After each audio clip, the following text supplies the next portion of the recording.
Isang malupit na pagbati sa mga taong walang trabaho sa buhay ng iba, kundi bantayan ng kapitbahay.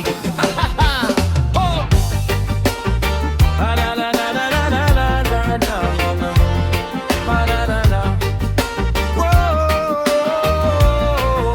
Oh yeah! Pagmulat ng mata mo, sismis agad ang almusal. Bago pa magkape, may issue ng nakakalat. Nasa tindahan, nasa kanto, nasa harap ng parang CCTV na walang araw ng pahinga mate. Konting post sa Facebook, may meeting na agad. Mga investigador ng barangay, kumpleto ang ulat. Daig pa ang reporter sa bilis ng balita. Kahit wala namang ebidensya, sige pa rin sa dada.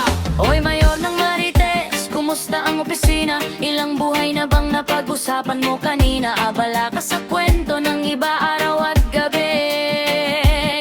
Pero sariling problema mo, nakalimutan mo na yata, beshi.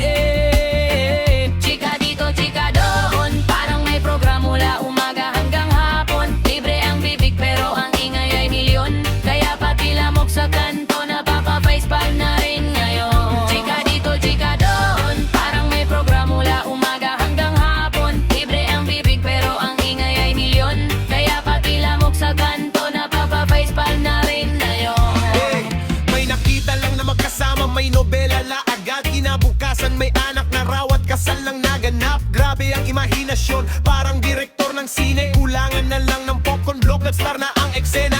Kapag kaharap mo, uy friend, kamusta ka? Pagkalikod mo, ikaw na ang main topic nila. Ngiting plastic tapos may bonus pang intriga. Akala mo may sweldo sa bawat paninirang ginagawa. Oy, kung may content sa pakikialam, siguro ikaw na ang kampeon.